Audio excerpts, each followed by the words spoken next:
Y dijo el Señor: Tú eres Pedro, y sobre esta piedra edificaré mi iglesia. El Santo Padre, Benedicto XVI, en su aprobación y promulgación del compendio del Catecismo escribió: Agradezco infinitamente a Dios nuestro Señor el haber dado este catecismo por mi venerado y amado predecesor, el Papa Juan Pablo II. Estos, la Iglesia, el Papa y el Catecismo, son los fundamentos de esta catequesis de primera comunión.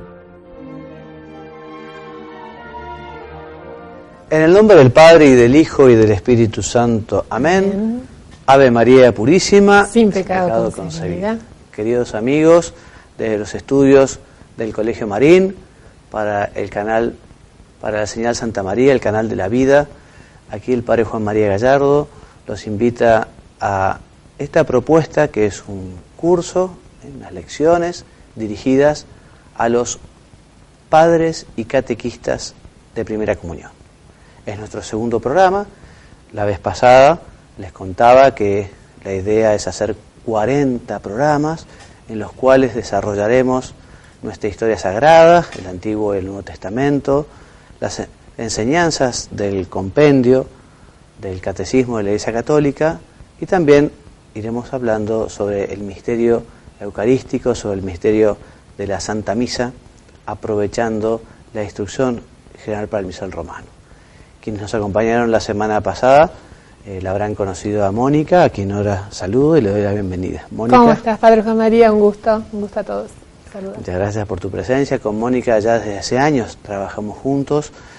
Yo estoy llevando la iniciativa de dictar unos cursos por internet, que por ahora se dictan desde www.oracionesydevociones.info, pero que próximamente lo encontrarán en un sitio nuevo que está en construcción, está muy avanzado, que se llama institutodeteología.org, porque desde allí, con el Instituto de Formación Teológica por Internet, una asociación privada de fieles con reconocimiento canónico, cuyo rector es Monseñor Rogelio Olivieres, obispo de Ciudad del Este, un gran amigo.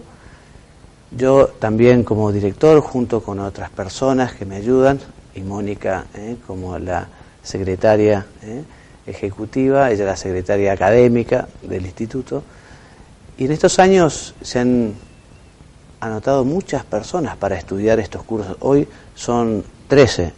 Comenzamos con Teología para Todos, con un curso con el libro del Padre Jorge Loring, con el libro Para Salvarte, y luego hemos ido desarrollando otros cursos. La gente queda entusiasmada porque la bibliografía es excelente y el apoyo que se le da también es muy importante. Les decía, desde el 2004 hemos comenzado y hemos ido creciendo. Ya el año pasado fueron 5.540 los alumnos.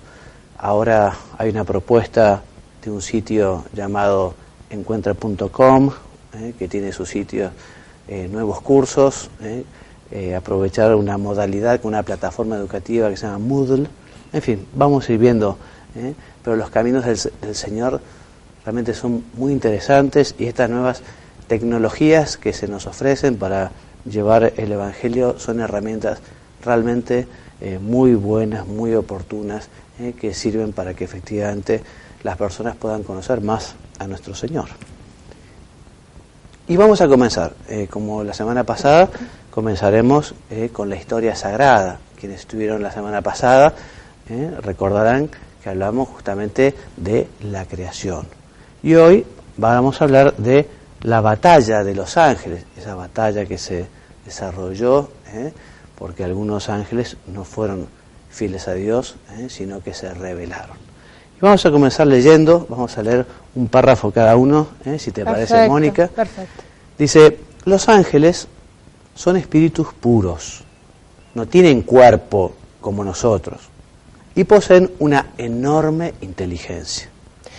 Uno de ellos se llama Luzbel y era particularmente bello e inteligente, orgulloso. Por eso un día se rebeló contra Dios pegando un grito: no serviré.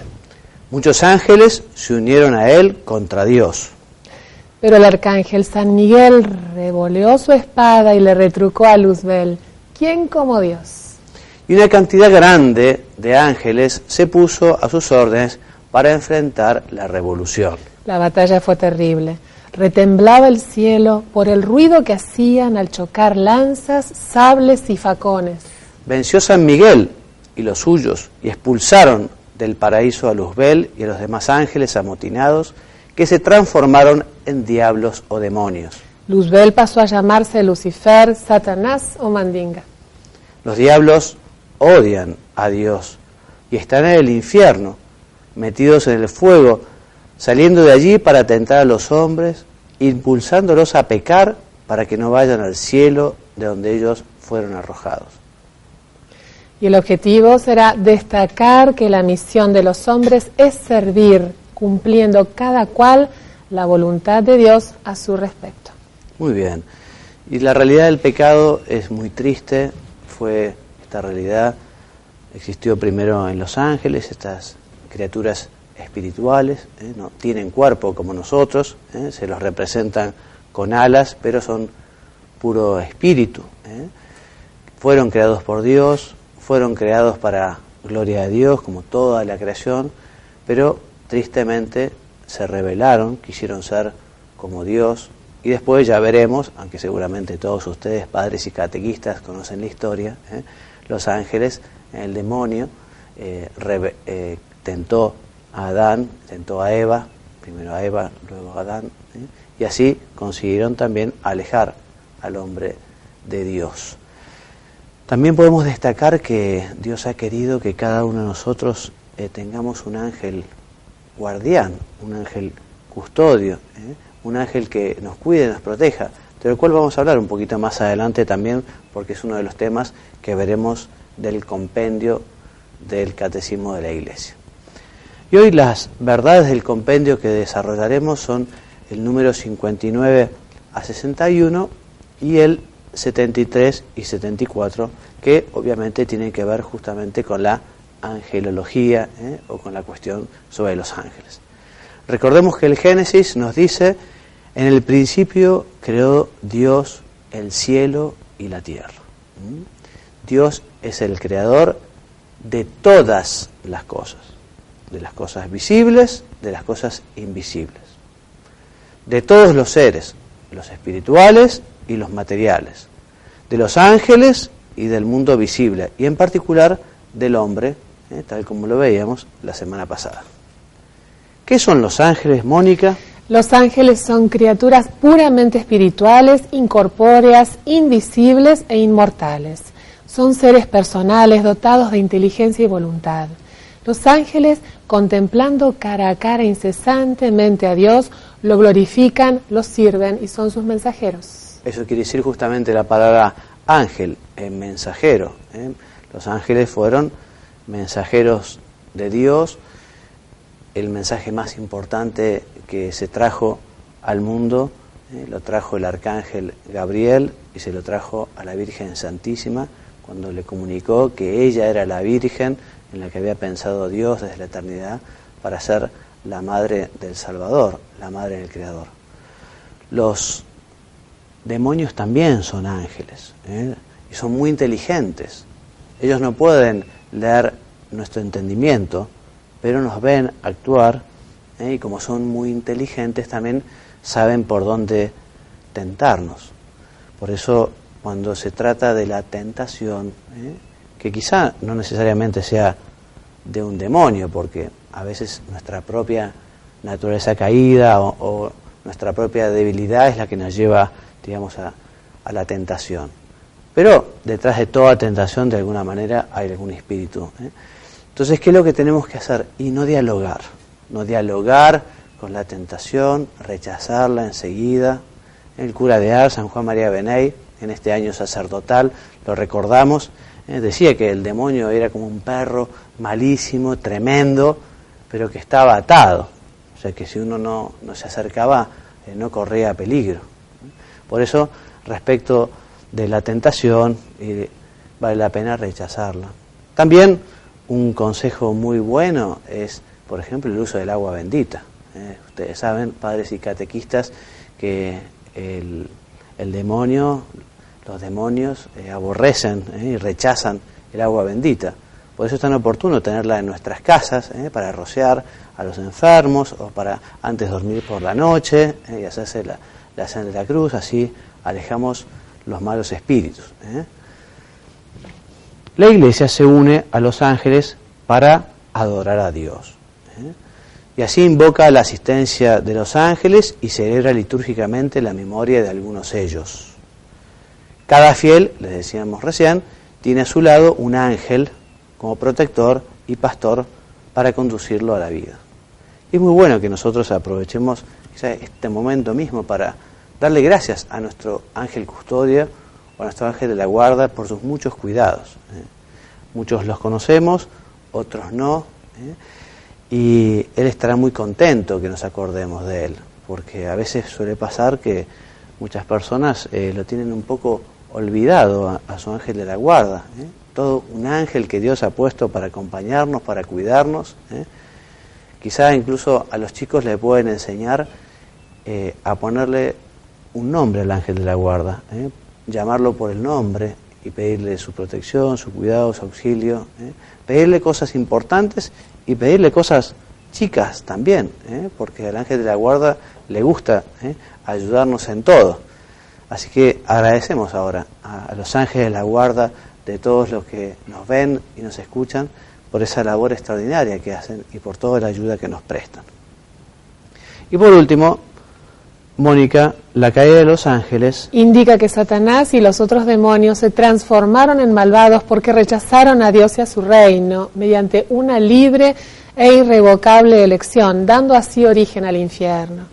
Los demonios intentan asociar al hombre a su rebelión contra Dios, pero Cristo ha vencido al maligno. Exactamente, o sea que Cristo ha vencido al maligno y Cristo también y Dios domina totalmente al demonio. Por eso cuando algunas personas vienen y dicen, bueno, padre, tengo miedo de que no me hayan hecho un trabajo, de que el demonio no esté actuando, puede ser que el demonio actúe, puede ser, porque Dios permite a veces que actúe el demonio, pero evidentemente una persona que está en gracia de Dios, una persona que reza, una persona que ha bendecido su casa, que usa agua bendita, en fin, difícilmente vaya a padecer, digamos, algún tipo de persecución. Yo tengo un amigo, un santo varón, porque realmente un tipo extraordinario, pero que efectivamente Dios permitió que durante un tiempo lo molestaran los malos espíritus en su casa, ¿no?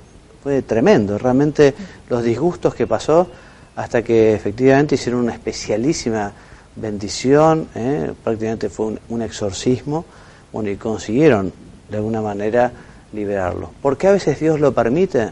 Bueno, es un verdadero misterio, Me viene a la memoria la película, no sé si la habrán visto, El exorcismo de Emily Rose, ¿no?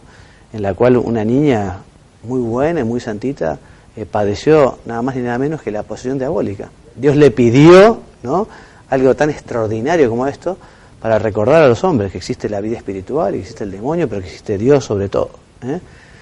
Igual no es para tener miedo, no es para tener miedo, porque quien está cerca de Dios puede estar muy tranquilo, quien está en gracia de Dios muchísimo más tranquilo.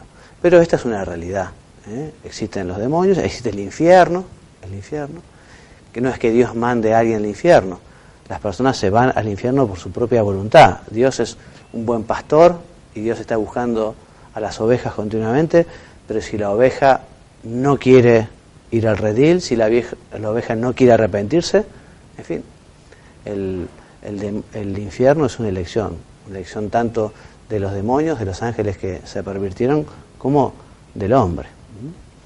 Y bueno, vamos a pasar ahora a los consejos de madre y catequista que nos ofrece Mónica.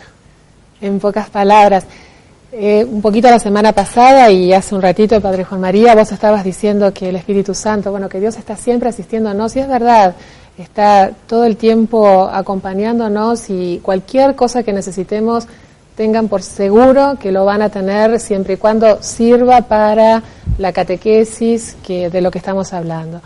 pero tenemos que ayudar nosotros con otros puntos que los voy a mencionar, con 3 puntos que son muy importantes.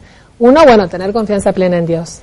La otra, tener conciencia, conociendo y reconociendo las responsabilidades que asumimos cuando queremos que nuestros chicos reciban la primera comunión. Son 2 años o año y medio, según las parroquias o los colegios, en donde el compromiso realmente no podemos, son insoslayables, no podemos eludirlo.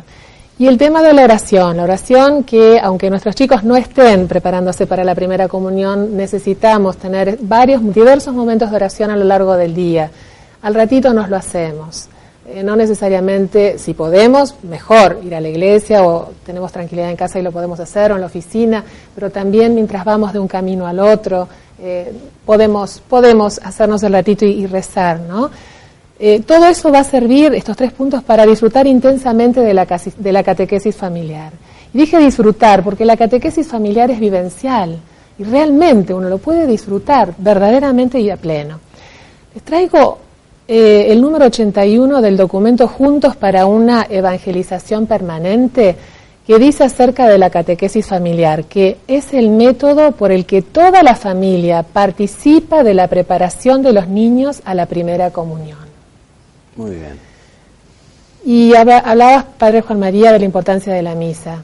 Y yo también quisiera desde esta columnita decir esto. A la misa dominical debemos concurrir todos los fieles, católicos bautizados y sobre todo las familias cuyos niños se están preparando para recibir la primera comunión.